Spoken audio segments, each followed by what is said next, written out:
Welcome to the Canes Corner podcast. I am Adam Gold, and I was hoping that we would have, 10 more of these. We may. It's not completely over yet, right? 1-0, Florida. Gosh, hard to believe that the Hurricanes could play that well, at least a lot of them, not all of them, and not score a goal.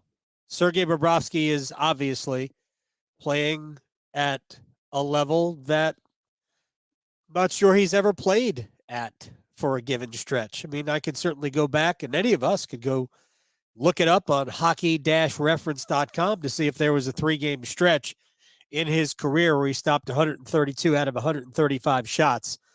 And Carolina was significantly better than Florida tonight. But it doesn't matter if you don't score. And Carolina did not score tonight. Other Carolina had plenty of chances to score. It wasn't like they were, living in the Florida zone.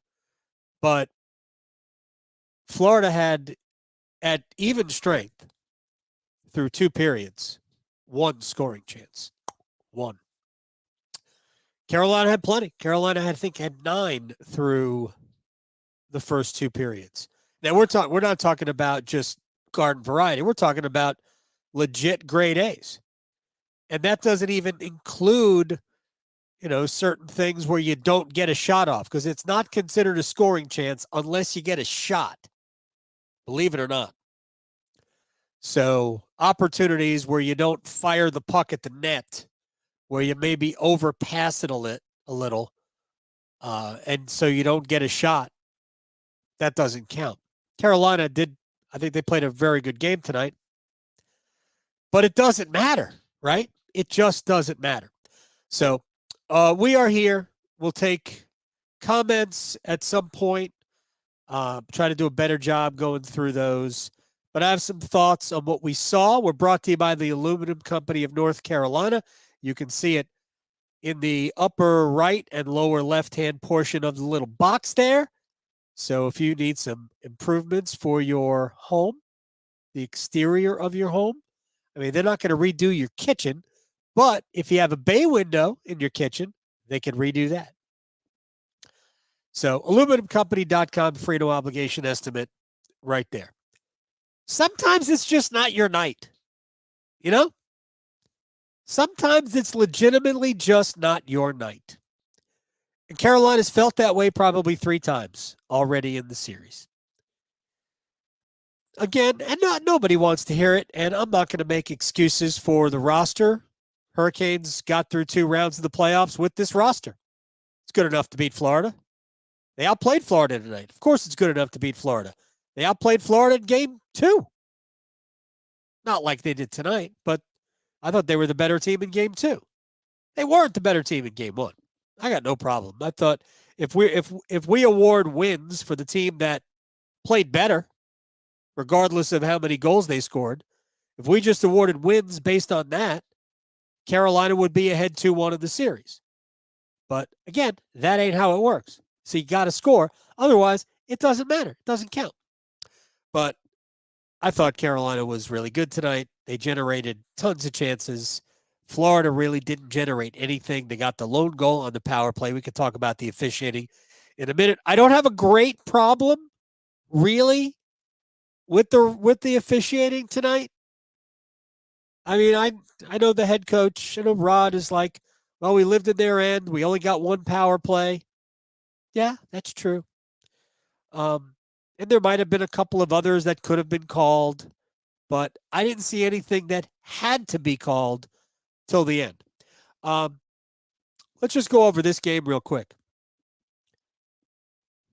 First and second periods were Carolina's best. I thought Carolina dominated the first half of the first period. I thought Florida pushed back at the end, but it was definitely a Carolina period. The second period, this is the irony, when Florida got their goal and had 3 power plays, that was the best period for Carolina. It's kind of hard to believe that the Hurricanes didn't score a goal in the second, although I think they probably had a few more scoring chances in the first. But I thought they were the better team, significantly better in the second period. I thought the second was better than the first. I thought the third was good, but I thought Florida approached the third period like, I'll bet if we sit here in a shell, Carolina won't score. Good bet. So I thought the third was, of the three periods, if I were ranking them, I would say the third was Carolina's worst, but it was still obviously very good. Florida was largely unthreatening, but again, I think some of that is they were just kind of playing a little bit passive offensively, trying not to make the mistake that would allow Carolina to score the goal, maybe drag this sucker into overtime and try to win it there.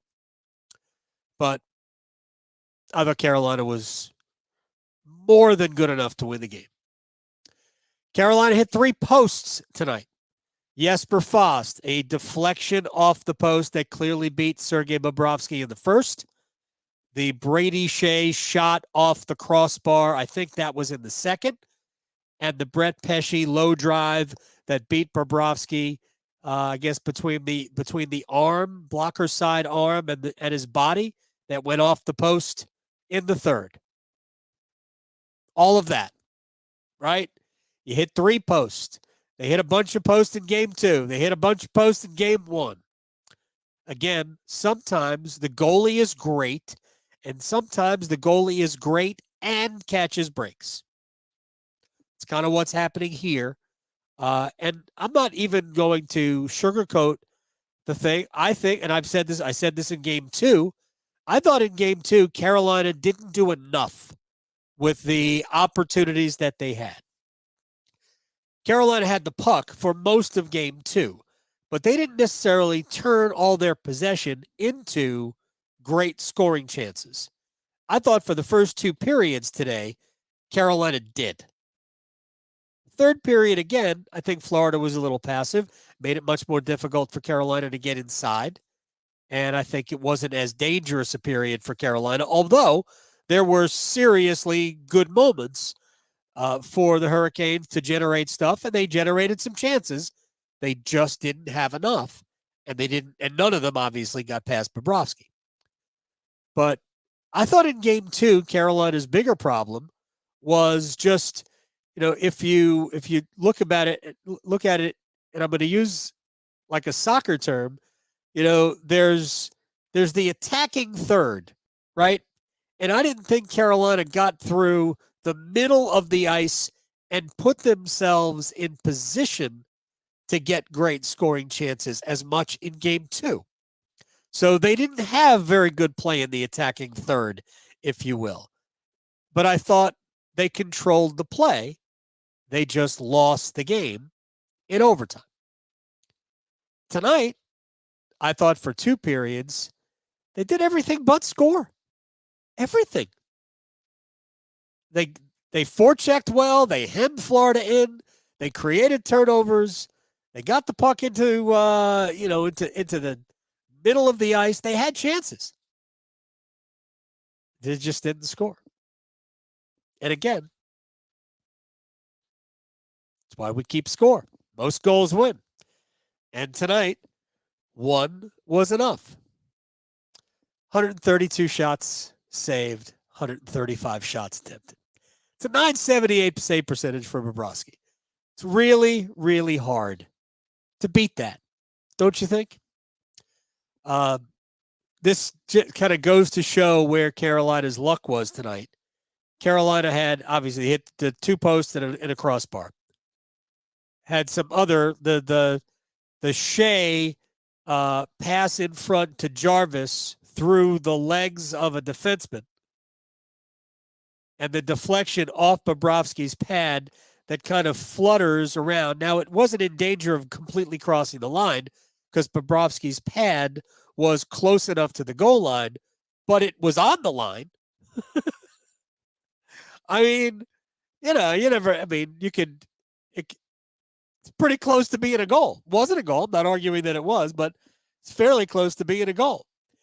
And the one goal that Florida scores, and we'll get into the sequence in a second, on the power play, basically right off the faceoff, Sam Reinhart, right portion of the slot, gets the puck, turns, fires.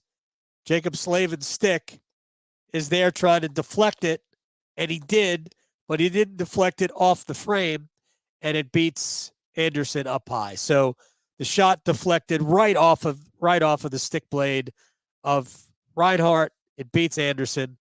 That's 1-0. So all the puck luck you're not getting at one end to help you score, you create for Florida. I mean, it is what it is. I'm not, again, it's kind of how Carolina's night went. A couple of other things, then I'm going to get right to some comments here because I want to go through those. I mean, I have a lot of other things I'd like to talk about because I have some players that I thought played really well and some that I was a little disappointed in tonight. We asked Sebastian Aho to be on it tonight. We asked him to be noticeable, to be Carolina's best forward, to create chances and hopefully finish. And number 20 did everything but the last part. If your take is that Sebastian Aho wasn't a great player tonight, then I don't know what you watched. Sebastian was awesome tonight. He was physical tonight. He was determined. He got to the middle of the rink. He was excellent. Was he perfect? No, he didn't score. So he wasn't perfect. But he was excellent tonight. He was everything that this team needed him to be, except he didn't score a goal. So Jarvis was also very good tonight. Nason was good. Here's what I hope. I hope that the Hurricanes will try a different forward with Aho and Jarvis. Not that Nason is not good. I think Nason would be better with Kokoniemi on that line. Kokoniemi, Nason, and Neches would probably be a better line. And heck, I'd almost rather see Martinook with Aho and Jarvis. But the season's going to end if they don't score a goal. Try Teravainen in there. We'll get to Tavo in a minute. But we asked Aho to be great, and Aho was great tonight. My three stars were Mackenzie McEachern was my third. I thought kind of down on the low. He didn't play a ton, but I thought he was good tonight. Brett Pesce was my second star, and Aho was my first star. I thought Anderson was very good again in net. I thought there were a lot of good players tonight. I thought Brent Burns was a very good player tonight. Slavin, obviously I said Pesce. Shea, all good. McEachern was good. Martinook was good. Fost was good. I thought that line was good. I don't know how good Stastny was, but he couldn't have been bad because I thought Stastny, was it Stastny, Drew, Martinook, and Fost as the line together. I thought they were good. Right? Was that a line? I think that was a line. I thought they were good tonight. Yeah, but I don't know. I don't know what happened with the forward lines, but I like that line. And that line was given an opportunity. But the best line was Aho, Jarvis, and Nason. But primarily, I thought that was because Aho was so good. I'll tell you what. Let's get to some questions, some comments. I appreciate your time here on the Canes Corner podcast. Do us a favor, just kind of caress, lovingly whisper to the subscribe button so you know when we're doing this.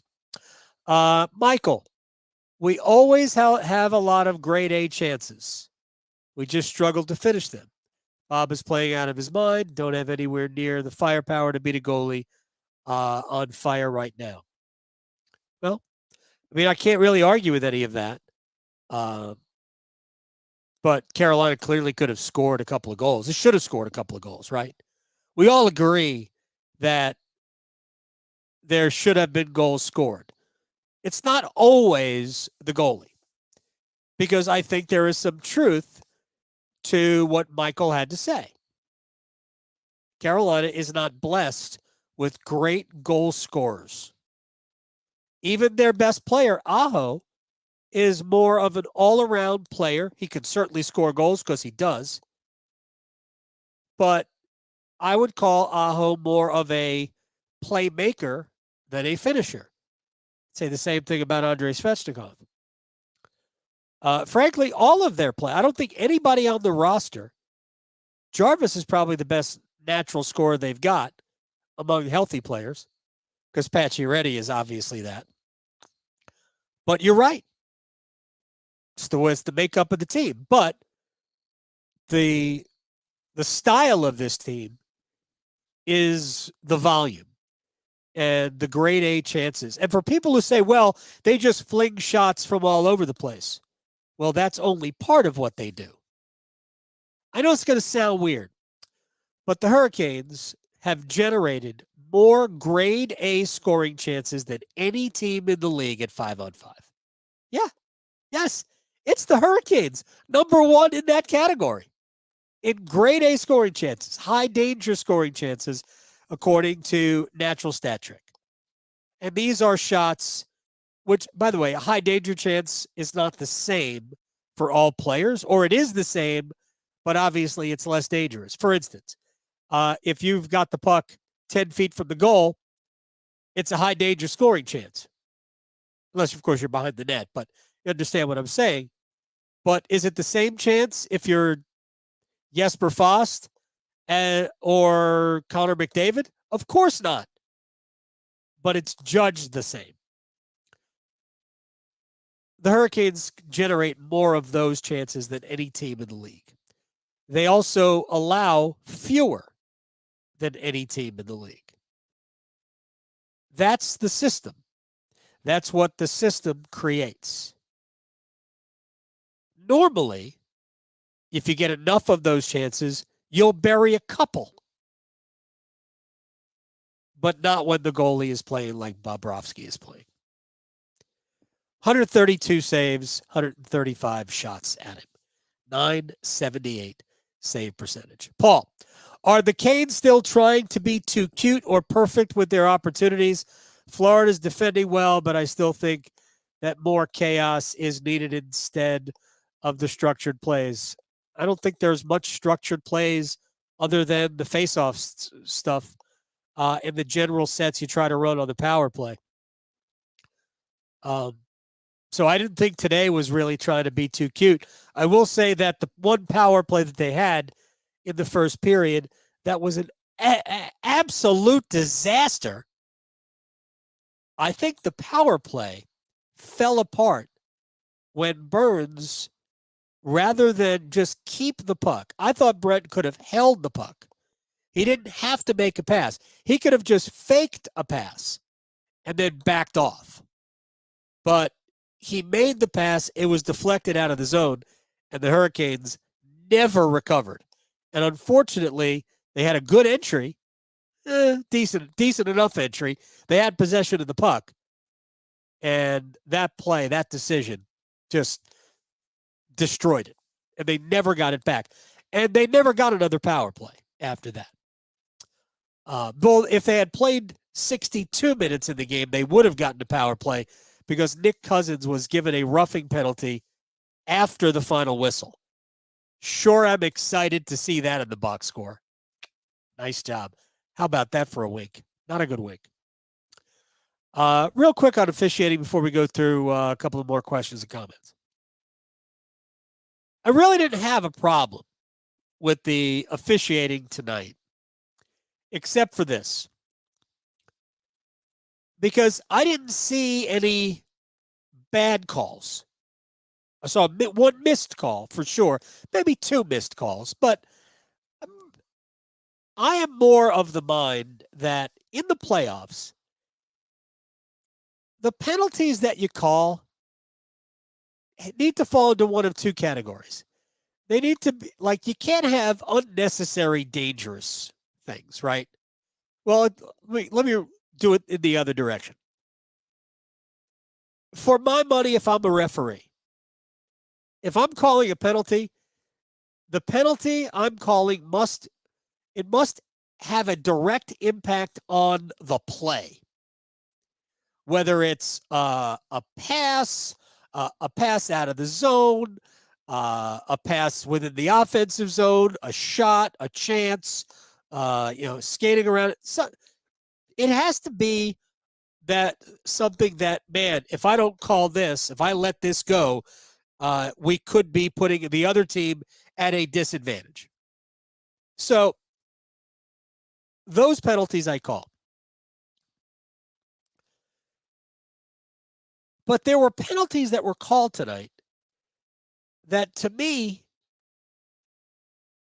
were, textbook. Like, as the rule is written, yeah. But really? You call it that?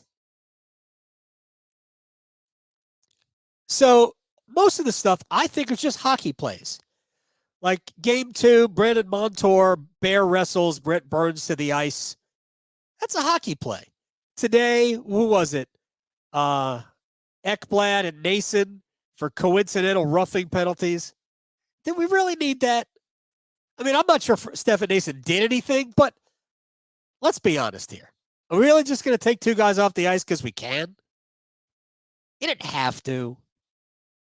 Playoff hockey, it's a little bit rougher. It's a little bit more ornery. It's a little bit more, a little nastier. Let it be. You don't have to take 2 guys off the ice for that. So, and here's the sad irony of Florida's goal is that the shift prior to the Brady Shea penalty, and we'll get to that in a second, the shift prior, Sebastian Aho was hit borderline high twice by Radko Gudas. And he was also checked into the goalpost earlier in the period by Sam Bennett, or that might have been the first period by Sam Bennett, with no call, which I also thought was kind of okay. That's fine. I got no problem with it. But Aho was checked twice by Gudas, both times borderline neck, head. Were they penalties? Borderline. And I have no problem with those not being called. 0. But then you call Brady Shea for, as I've termed it, is it callable? Yes, it's callable. February, got no problem with the call. Playoff game, scoreless tie, second period, after you've just let 2, could be a penalty, maybe not. And you call that slash? Are you kidding? So, again, textbook, yep, that was the slash. Shea got his stick up. Was it on the hands? Maybe on the hands, maybe right below the hands. But again, the player's skating away from the net. He's skating out towards the blue line, not impacting the play at all. Slash, face off, Reinhart off the stick of Slavin and in. 1-0.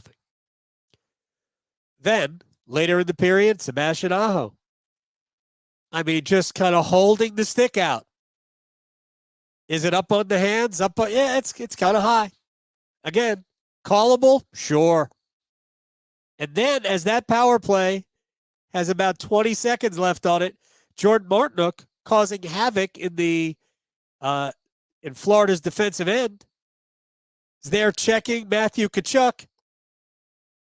Whether his stick hits the hands or not, Tkachuk just drops the stick. It's a complete joke, and they call that.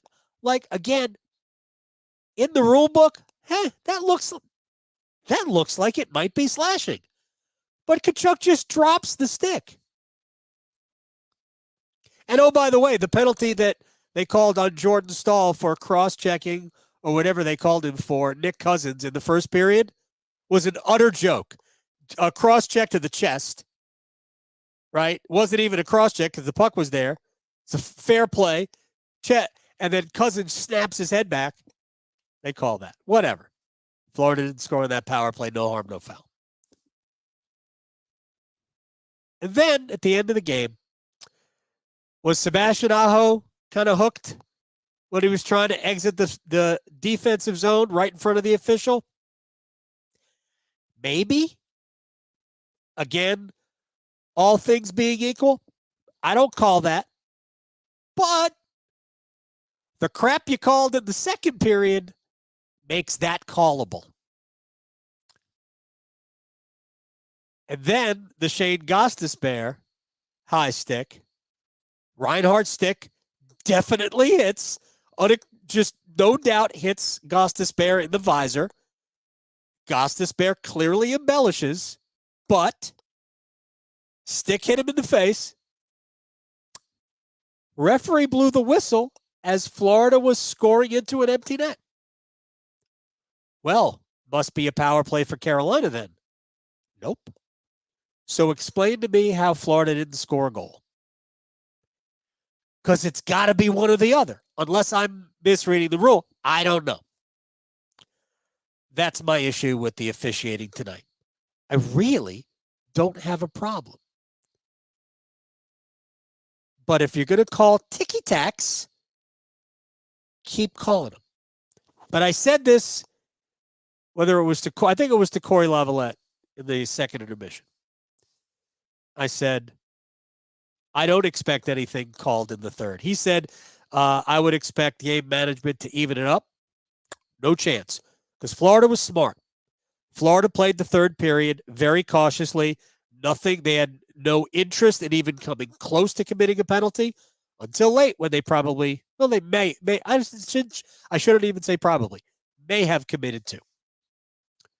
But again, all three penalties in the second period that were called by the rule book, they were penalties. Were they touchy? Yeah. Pretty ticky-tack, in my opinion. All right, let's see. Brad. I knew somebody else was going to mention this, so I didn't bring it up first. Neches is MIA.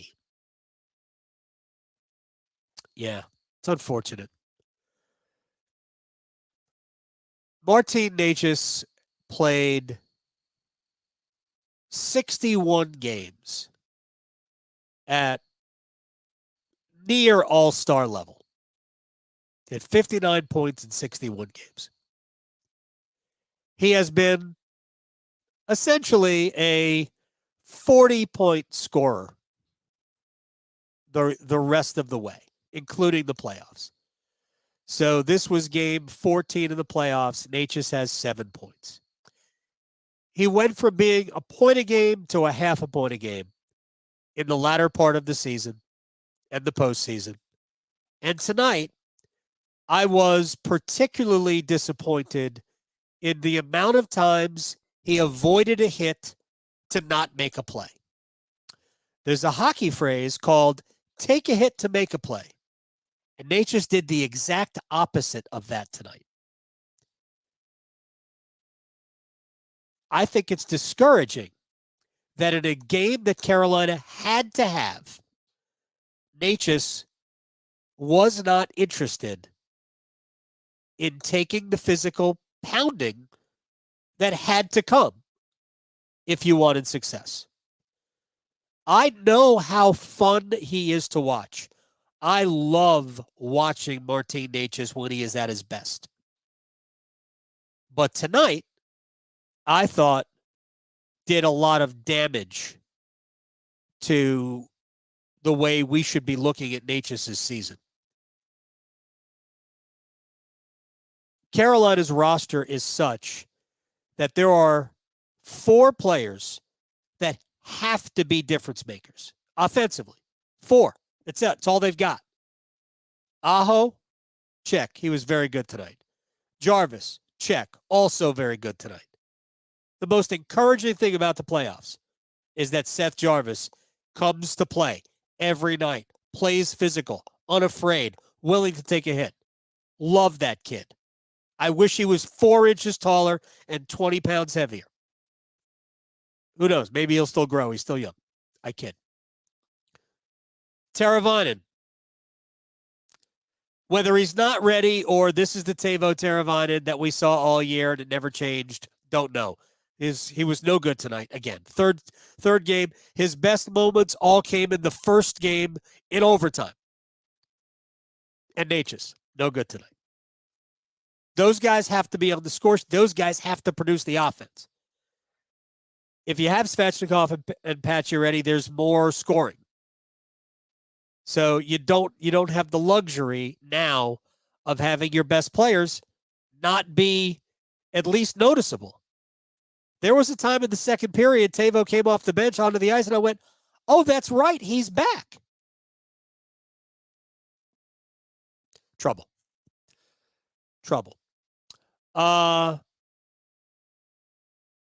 Mike, this loss is on Rod.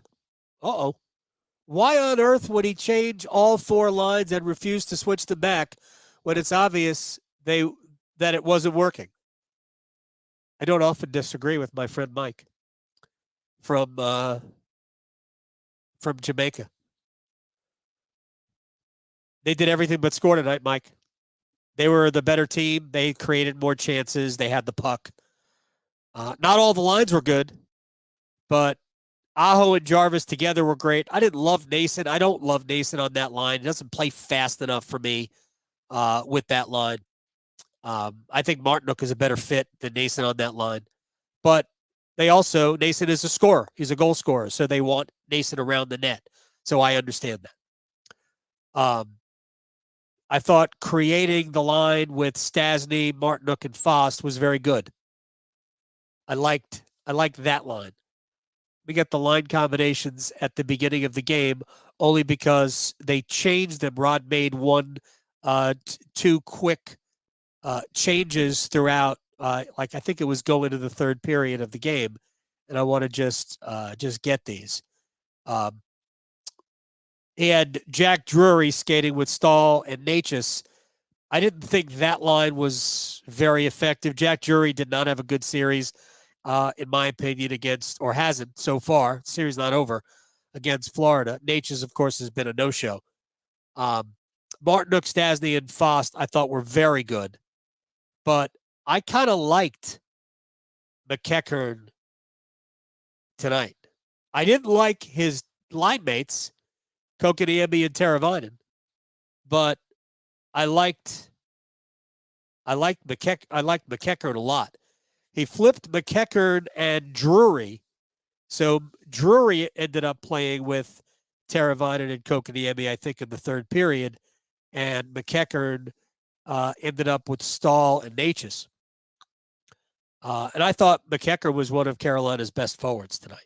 But I don't think the loss is certainly not on Rod, unless you blame Rod for not scoring the goal. So it's a rare time where Mike from Jamaica and I disagree. Kane's not successful getting in the slot area as Panthers D is stout. I don't think the Panthers have a stout D. I thought they played very well in the third period, and they basically packed it in. Carolina got in the slot in the first two periods. I would just say watch. Go back and watch the game. Did they live in the slot? No. But they got into the slot plenty of times. They just didn't score. Let's see. Pierce Brosnan, the actor. I don't think this is Pierce Brosnan, but that's fine. Can't complain about the outcome too much. No Svet. No. Look. We're not sitting here complaining about the roster. After the season, we will complain about the roster, okay? I promise. The Hurricanes were good enough with the team they've got. They won 2 rounds of the playoffs. You're not losing to Florida because you don't have Svechnikov and you don't have Pacioretty. That's not why they could lose the series. They were the better team tonight, good enough to win. Better team in game 2, albeit slightly, but still good enough to win. Game 1 went 17 overtimes. They're not losing the series because they don't have Svechnikov or Max Pacioretty. Michael says, I felt like Aho was absolutely unreal for the first 30 minutes. I think he was great for the first 2 periods in their entirety. I think the third period changed the game. And Florida may have changed the game even into the second, at the end of the second period. But the numbers say that Carolina was dominant. My eyes tell me that Carolina was dominant in the second period. Remember, Carolina was also shorthanded for 6 minutes in the second period. So I think that probably changes the perspective. Basically, everything Florida got tonight was on the power play. In the second period, at 5-on-5 for almost 16 minutes, the Florida Panthers generated 7 shot attempts. That's it. 7 shot attempts. And individually speaking, Sebastian Aho, if I could just get it, had four grade A scoring chances on his own. He just didn't score. And again, grade A scoring chances is really your proximity to the net. So I can't find any fault with what Sebastian Aho did tonight. I was critical of him after games 1 and 2. I said I wanted to see more from him. But you can't complain about what you saw tonight unless you were predisposed to complain about it. Is tonight's version of Aho worth $10 million or whatever he'll want on a new contract? I don't think he's getting $10 million in a new contract. I don't think Sebastian Aho is going to make dramatically more money than he makes right now on a second contract. On a third, it would be a third contract. I really don't. I think, and if I were Tom Dundon, but I was hoping to save this for a future podcast. Oh my gosh, we've gone way too long. I'll just say this about the future. We're going to get into this conversation when the season ends in a couple of weeks, 3 weeks, 4 weeks, whenever the Hurricanes, when the Stanley Cup Finals are over, and the Hurricanes either hoist the cup or they lose it in that round. I'm trying to maintain a level of optimism, people. Sebastian Aho and Jalen Chatfield are the first 2 contracts I do right now. After this season, for 2 different reasons. Jalen Chatfield, get him now, sign him to as long a contract as he will agree to, at about $2.5 million. You could go 1.5, 2.5, 3.5 over 3 years. Remember, he's signed next year already. I would lock that up. Jalen Chatfield can play in your top 4. It's better if Chatfield is a third pair, but he can play in your top 4. I thought his first 50 games were better than his last 30, but his last 30 were still good, and it was his first time ever playing a full NHL season. He'll get better. Love Chatfield.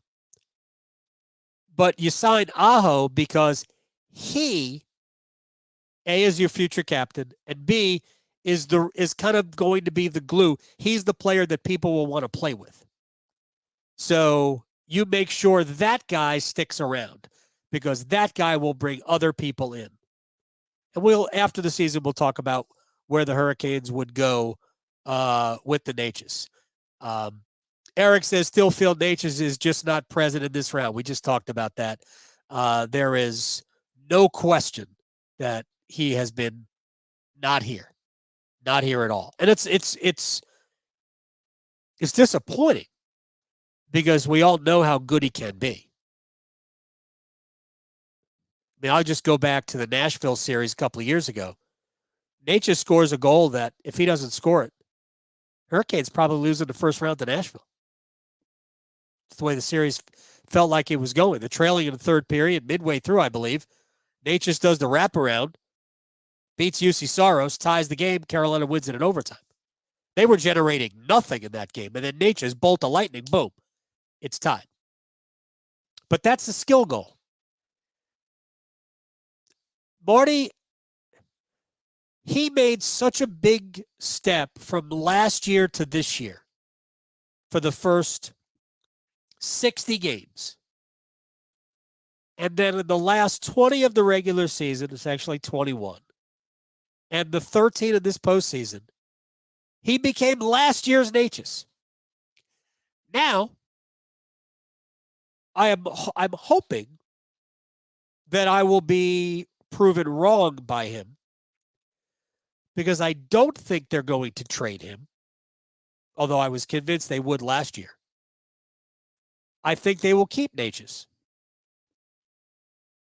I just don't know. I just don't know what his ceiling is unless he is willing to play and use his body because he's got a big frame and he's a smart player and he is incredibly talented and a great kid. I really like him.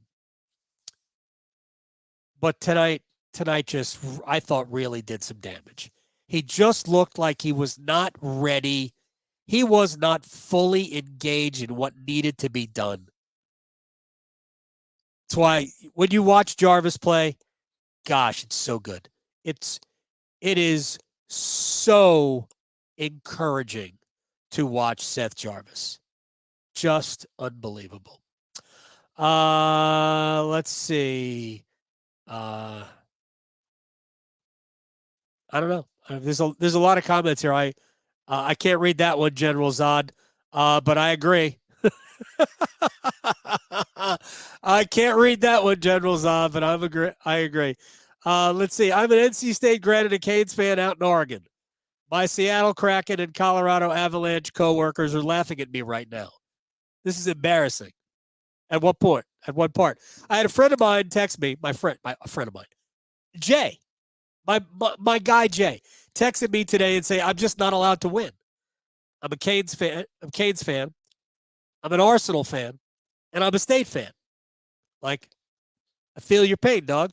Arsenal spit the bit last 10 games of the Premier League season.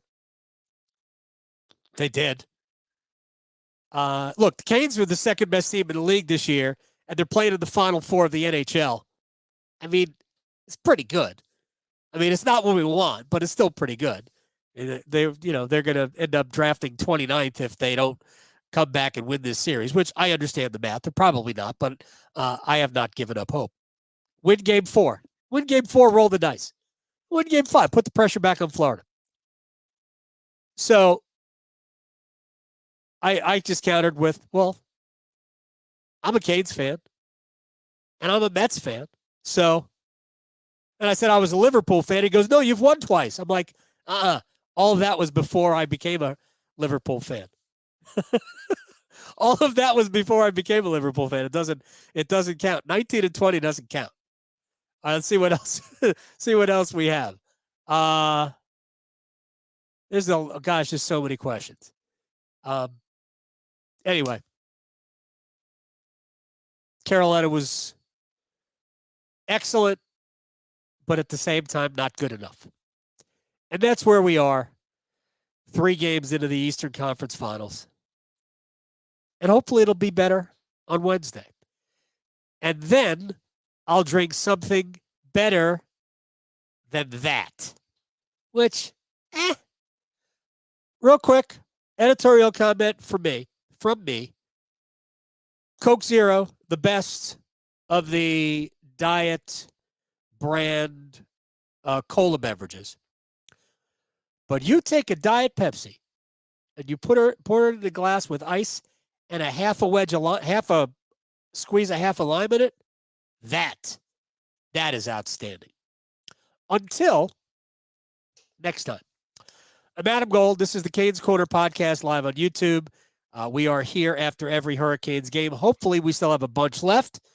Might be just Wednesday. We have to resign ourselves to that fact. We'll see what happens. But we're brought to you by the Aluminum Company of North Carolina. If it's for the exterior of your home, you can find it at the Aluminum Company of North Carolina on Hamlin Road in Durham.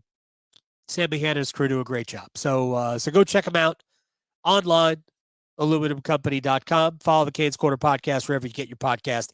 Give us a rating. Let us know what you think. I appreciate your time. And again, caress, lovingly, speak, sing, recite poetry to the subscribe button or the like button or whatever it is. You hit a thumb or something like that. Not really sure how it works. Until Wednesday night, I'm Adam, and I will see you later. Thanks for hanging out.